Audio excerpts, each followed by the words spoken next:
Next question पे क्या बोल रहा है देखते हैं क्या क्या है।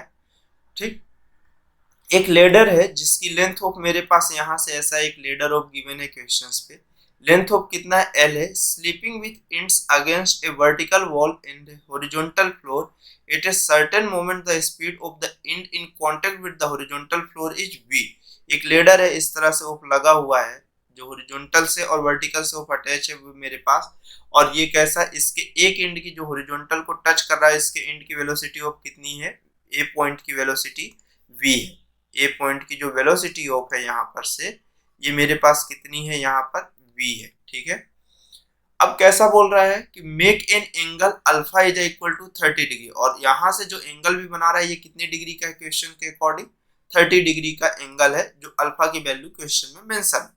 Then the speed of the ladder centre must be, तो लेडर का सेंटर पे जो उसकी स्पीड होगी वो मुझे बताने की कोशिश करना है। ठीक है, तो सिंपल सा फॉर्मेट, उसके लेडर के सेंटर ऑफ मास की वेलोसिटी ऑफ मुझे बतानी है। ठीक है, तो चलते हैं, उसके सेंटर ऑफ मास की वेलोसिटी ऑफ हमारे पास कितनी होगी, इस चीज को हम लोग कैलकुलेट करते हैं। ठीक है, चलिए देखते हैं।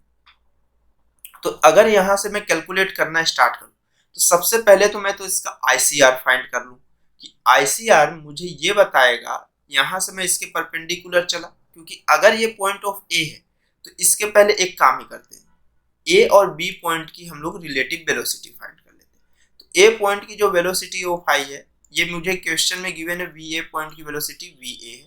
तो एक रॉड के अलोंग ऑफ में ये डिग्री कितना होगा 30, तो ये कितना हुआ वी कॉस 30।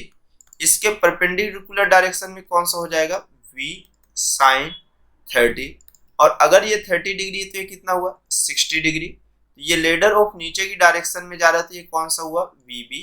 तो ये वैल्यूएशंस ऑफ मेरे पास कितना हुआ वी बी कॉस 60 डिग्री, और ये मेरे पास कौन सा हुआ वी बी साइन 60 डिग्री, इस तरह से हुआ।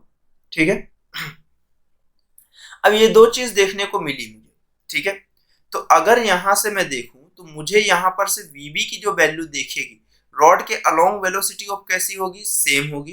तो अगर मैं ये देखा कि वीबी कॉस 60 की जो वैल्यू है, या कॉस थीटा मैं लिख देता हूँ, इसको थीटा लिख देता हूँ, इसको 90 माइनस ऑफ थीटा लिख देता हूँ, लेकिन ये छोड़ते हैं अभी वाले में। वीबी कॉस थीटा की वैल्यू जो है वो वी कॉस 30 डिग्री के कैसी है, इक्वल है। जहां से वीबी की जो वैल्यू है वो कितना है, v cos 30 अपॉन ऑफ कौन सा हो जाएगा cos 60। ये वैल्यू आई है vb के रिलेशंस के बाद। ठीक है, vb और va के बीच में रिलेशन, क्योंकि इससे रिलेटेड एक क्वेश्चन है आगे, उसको सेम टू सेम इसी अप्रोच से सॉल्व करना है। उसमें लिखा भी एटलीस्ट प्रीवियस क्वेश्चन। ठीक है, अल्फा की वैल्यू बस चेंज करके, इसमें कॉमन डाटा पे लिख नहीं पाया।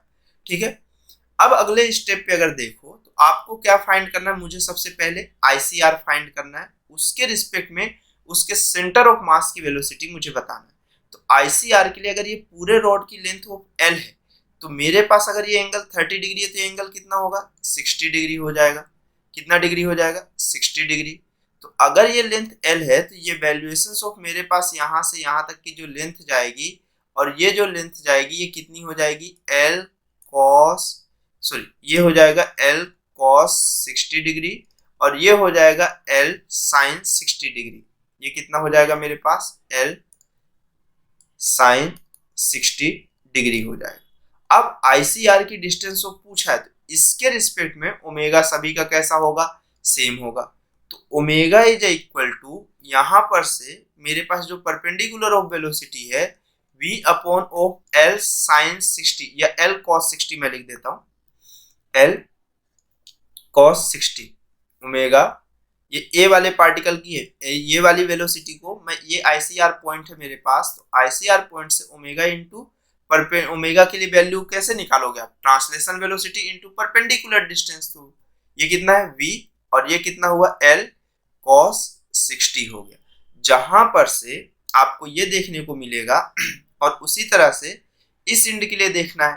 तो अगर मैं यहां पर से देखना स्टार्ट किया तो vb की वैल्यू ऑफ कितना हुआ v cos 30 की वैल्यू ऑफ कितनी हो जाती है आपके पास, cos 30 की वैल्यू हो जाएगी आपके पास, cos 30 की वैल्यू स्क्वायर रूट 3/2, और मेरे पास cos 60 की वैल्यू ऑफ कितनी हो जाएगी यहाँ पर से cos 60 की वैल्यू होगी 1/2। ये कैंसिल आउट हो चुका होगा। जहां पर से मुझे ये चीज समझ में आना स्टार्ट हुआ कि ओमेगा की जो वैल्यू दिखेगी मुझे वो कितनी हो रही होगी, omega is equal to V L cos 60 की वैल्यू ऑफ कितना हो गया मेरे पास एल, और ये cos 60 की वैल्यू ऑफ कितना हुआ 1/2। तो यहां पर से भी आप निकाल सकते थे, ये कितना हो गया 2v/l हो गया। और यहाँ पर से मेरे पास ये b पॉइंट की ऑफ वेलोसिटी है, ये b वाले पॉइंट के रिस्पेक्ट में हम लोग चल रहे हैं, इसकी भी एंगुलर वेलोसिटी ऑफ कैसी आनी चाहिए, सेम आनी चाहिए। ये vb की वैल्यू है, अभी हम लोग इस पे गड़बड़ ऑफ कर दिए कैसा कि velocity of vb upon of perpendicular distance कितना है यहाँ से l sin 60 है, ये चीज ऑफ है। ठीक, तो vb की वैल्यू ऑफ कितना है यहाँ पर से, अगर मैं इससे भी सॉल्व करूं इस वाले से अगर ICR से, तब भी आंसर सेम आएगा। vb की वैल्यू ऑफ कितना हुआ v cos 30 की वैल्यू ऑफ मेरे पास कितना हो गया स्क्वायर रूट 3/2, और मेरे पास यहाँ पर से कितना हो गया cos 60 की वैल्यू ऑफ 1/2 इंटू, अब अगला कौन सा हुआ l sin 60 की वैल्यू कितना होगा स्क्वायर रूट 3/2। आपके पास ये कैंसिल आउट हो जाएगा।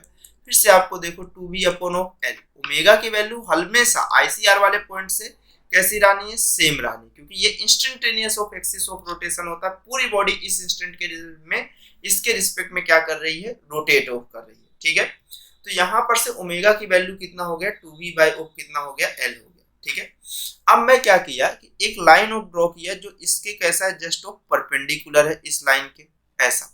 ठीक, अगर ये l cos 60 डिग्री है जो कि इसके सेंटर ऑफ मास को ज्वाइन करता हुआ मुझे चला जाए। ठीक है, अगर सेंटर ऑफ मास को ज्वाइन करता हुआ जाएगा तो एक चीज आप समझने की कोशिश करो कि अगर ये 60 डिग्री है तो मैं इस पे इक्विलेटरल ऑफ ट्रायंगल के फॉर्मेट में ऑफ डिवाइड करना चाहूंगा। मैं इस तरह से कहूं कि मेरे पास इसके सेंटर ऑफ मास से चला जाएगा, तो ये सेंटर ऑफ मास से नहीं जाएगा, जो उसके कैसा होगा परपेंडिकुलर होगा। तो अगर सेंटर ऑफ मास से जाने के लिए बात करेगा तो ये मैं इसको दूसरे पेज पे सॉल्व करता हूँ। आपको ये समझ में आया, ओमेगा की वैल्यू 2v/of है। अब मैं सेंटर ऑफ मास के लिए देखना चाहता हूँ। ठीक है, तो देखिए ये इस तरह से हुआ, सेंटर ऑफ मास की वेलोसिटी को पूछा है, ये इस तरह से हुआ। सेंटर ऑफ मास जो है इसकी लेंथ ऑफ यहाँ से कितनी है मेरे पास l/2 है इस पॉइंट से। अगर मैं इसको ऐसा ऑफ ड्रॉ किया और ये इस तरह से ऑफ ड्रॉ किया तो ये वैल्यू ऑफ कितना आया था l cos 60 डिग्री आया था, मतलब ये l/2 हुआ। ये भी कितना डिग्री है 60 डिग्री। अब अगर ये लेंथ ऑफ मेरे पास l/2 है, ये लेंथ ऑफ l/2 है, तो इसके दो एंगल भी तो सेम होंगे या नहीं होंगे। ये एंगल भी मेरे पास कितना होगा 60 डिग्री। अगर ये एंगल 60 डिग्री, ये एंगल 60 डिग्री, तो मजबूरी में ये भी 60 डिग्री। तो ICR से सेंटर ऑफ मास तक की जो डिस्टेंस होगी वो भी कितनी होगी l/2 होगी। ठीक, तो अब अगर मुझे ये क्वेश्चन में पूछ लिया है कि इसकी ट्रांसलेशन ऑफ वेलोसिटी कितनी होगी, तो सेंटर ऑफ मास की जो वेलोसिटी दिख रही होगी वो इसी तरह से दिख रही होगी, velocity of centre of mass. तो जो ओमेगा की वैल्यू होगी वो वेलोसिटी ऑफ कौन सा मेरे पास vc और परपेंडिकुलर डिस्टेंस l/2। तो ओमेगा की वैल्यू अभी हम देखें कि 2v/of कितना है l है, क्योंकि इसी इंडबस की वेलोसिटी गिवन है। और इस वैल्यू को अगर मैं इधर ले गया तो ये l/2 हो गया और वेलोसिटी ऑफ सेंटर हो गया, और 2 और 2 कैंसिल, l और l कैंसिल।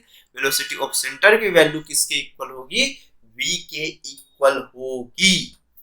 ये हो गया आपके पास इसका करेक्ट आंसर। ठीक है, तो ये हुआ 59 का, जो कि ऑप्शन नंबर ऑफ कौन सा हुआ। ये ठीक ठाक क्वेश्चन था, क्योंकि कहीं और पॉइंट से कैलकुलेट करवा के किसी और पॉइंट के लिए कैलकुलेट करवाना चाह रहा है। नहीं तो मोस्टली वो लोग क्या करते हैं, इस एंड के लिए एंगुलर वेलोसिटी, इस पॉइंट के लिए करवा लेते हैं, बस हो गया। ये पहला क्वेश्चन अभी तक मैंने, मतलब जितने भी क्वेश्चन, ये कौन सा 59 नंबर का क्वेश्चन है, तो ये पहला क्वेश्चन है जिसमें वो मेरे पास सेंटर ऑफ मास पे कैलकुलेट करने के लिए बोला है।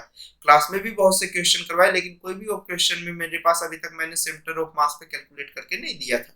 ठीक है, तो ये क्वेश्चन आप वहां पर प्रैक्टिस कर सकते हो। ठीक है, तो इसके बाद मेरे पास कैसा है क्वेश्चन नंबर ऑफ कौन सा चलते हैं नेक्स्ट।